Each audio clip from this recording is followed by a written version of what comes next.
OnePlus 15 தாறுமாறான ஸ்பெக்கில் பார்த்தீங்கன்னா launch ஆக போகுது. வர 13ஆம் தேதி பார்த்தீங்கன்னா நம்ம இந்தியாவில் அஃபிஷியலாக லான்ச் ஆகுது. இதோட ஸ்பெக்கெல்லாம் நம்ம இப்போ பார்க்கலாம். First display 6.78 inch 1.5K ரெசல்யூஷனில் 165 Hz refresh rate பார்த்தீங்கன்னா சப்போர்ட் பண்ண போகுது. டிஸ்பிளேக்குனே டெடிக்கேட்டடாக ஒரு சிப் இருக்க போதா, டச் ரெஸ்பான்ஸுக்குனே ஒரு டெடிக்கேட்டடாக ஒரு சிப்பும் பார்த்தீங்கன்னா இருக்க போகுது. ஸோ டிஸ்பிளேவை பொறுத்த வரைக்கும் எல்லாமே பார்த்தீங்கன்னா அல்டிமேட்டாக இருக்குன்னு எதிர்பார்க்கப்படுது. அது போக உள்ளே யூஸ் பண்ண process Snapdragon 8 Elite Gen 5 processor பார்த்தீங்கன்னா யூஸ் பண்ணியிருக்காங்க.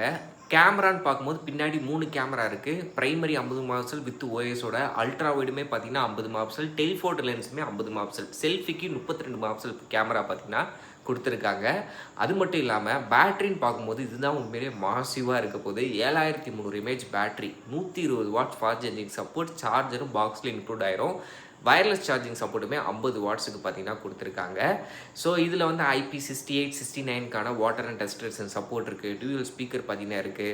ரேமாக இருக்கட்டும், ஒய்ஃபையோட வெர்ஷனாக இருக்கட்டும், ப்ளூடூத் வெர்ஷன் எல்லாமே பார்த்தீங்கன்னா இன்றைக்கி தேதி கரண்ட் எது அப்கிரேட் வெர்ஷனோ அதான் பார்த்தீங்கன்னா கொடுத்துருக்காங்க.